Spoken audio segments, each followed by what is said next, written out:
Kemudian perlindungan hukum seperti apa kepada para pengguna BPJS apabila nantinya sanksi bagi penunggak BPJS ini akan diberlakukan? Bagaimana Pak Kun? Ya, gini Mbak.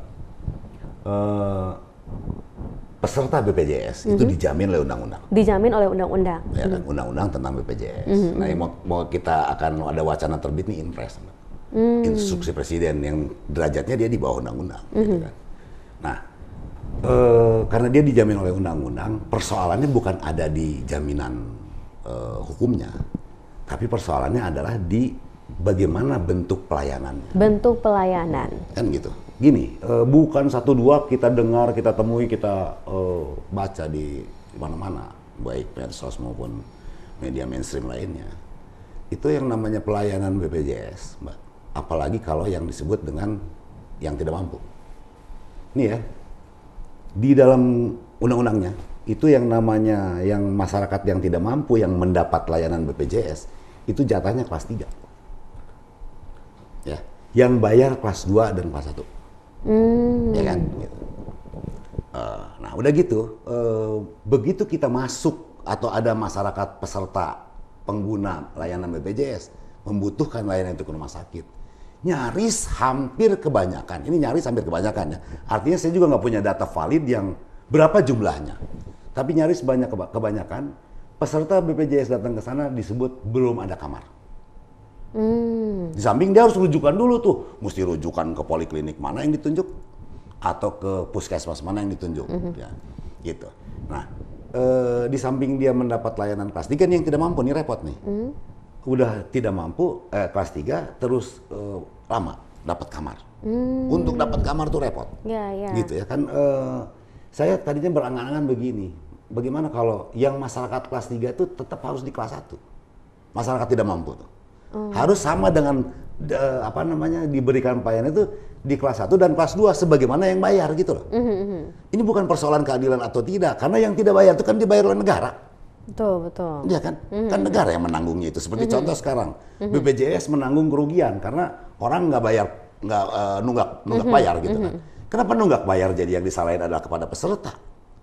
Kan gitu. Karena kewajiban untuk mensejahterakan atau mensehatkan masyarakat itu adalah kewajiban negara. Negara itu wajib untuk itu. Jadi seakan kenapa akhirnya memberikan beban kepada para pengguna BPJS. Ini kan gampang, nyari mudahnya aja begitu. Mau defisit gitu kan, rugi, defisit, rugi dan seterusnya. Naikin pajaknya, naikin iurannya.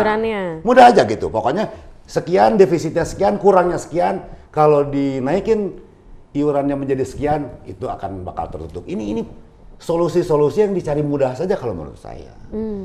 Kita harusnya sebenarnya kembali ke esensi bahwa tugas untuk mensehatkan bangsa ini dengan rakyat adalah tugas negara. Negara memang tugasnya untuk itu. Jadi jangan itu yang dijadikan solusi gampang aja. Soal dicari-cari kemudian menjadi ya itu sekarang wacana yang mau terbit nih. Akhirnya itu beban kepada pelayanan publik yang lainnya kan akhirnya dibebankan ke sana kemari. Itu mengintegrasikannya tidak mudah loh. Karena apa? Karena yang tadinya mau bayar STNK tinggal bayar aja. Ya kan? Ini mesti melunasi BPJS. Ini yang namanya bayar STNK kan sekarang udah online. Ya kan?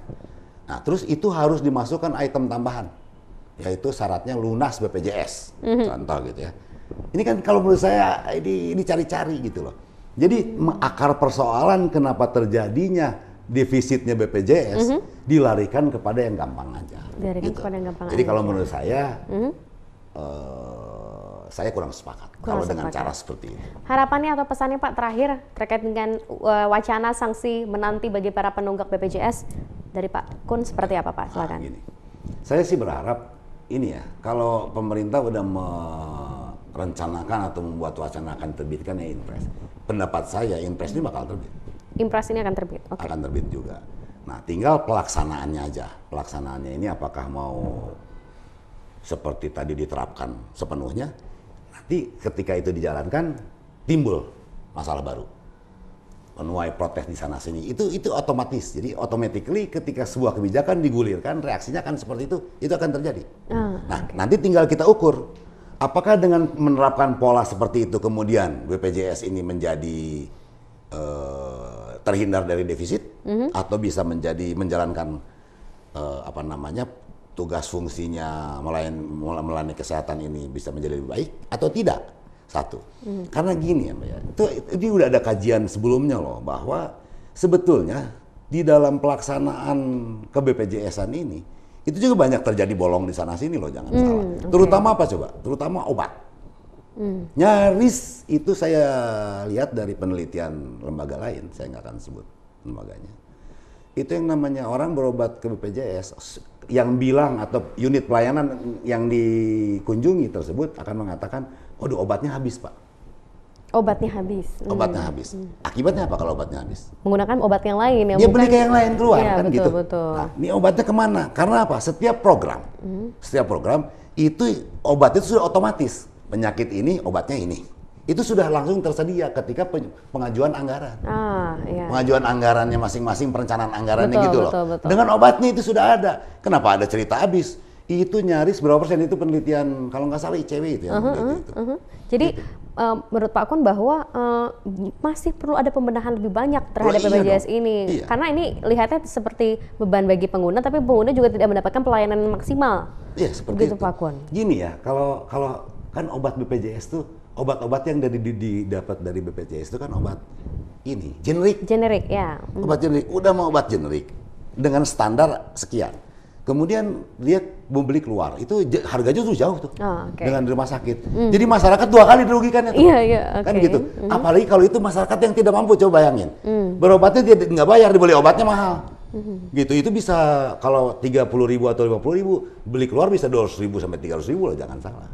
Beli obat di luar. Ini juga kan ada kesenjangan yang juga harus menjadi perhatian untuk peningkatan pelayanan. BPJS mau menaikkan iurannya, pelayanannya juga harus dioptimalkan. Nah, ini masalah-masalah yang akan dituai gitu atau akan ada ketika ini diterapkan. Oke, baiklah.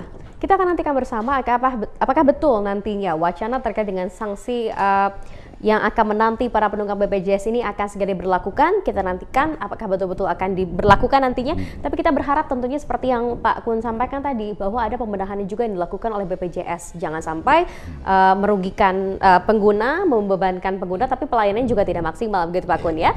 Pak Tuagus Kun, terima kasih banyak sudah berbincang bersama Ayus Jabar pada pagi hari ini. Demikian perbincangan kami bersama dengan Bapak Dr. Andes Tubagus Kun, SH, MSc, MM. Beliau adalah seorang pengacara yang juga menyampaikan bahwa diharapkan ke depannya permasalahan BPJS ini bisa segera tuntas lah begitu. Dan salah satunya adalah tadi pembenahan ini harus diberlakukan supaya masyarakat tidak merugi, terutama pengguna BPJS. Saya Mas Putri, mewakili kru yang bertugas mengucapkan terima kasih atas perhatian Anda. Selamat pagi dan selamat beraktivitas.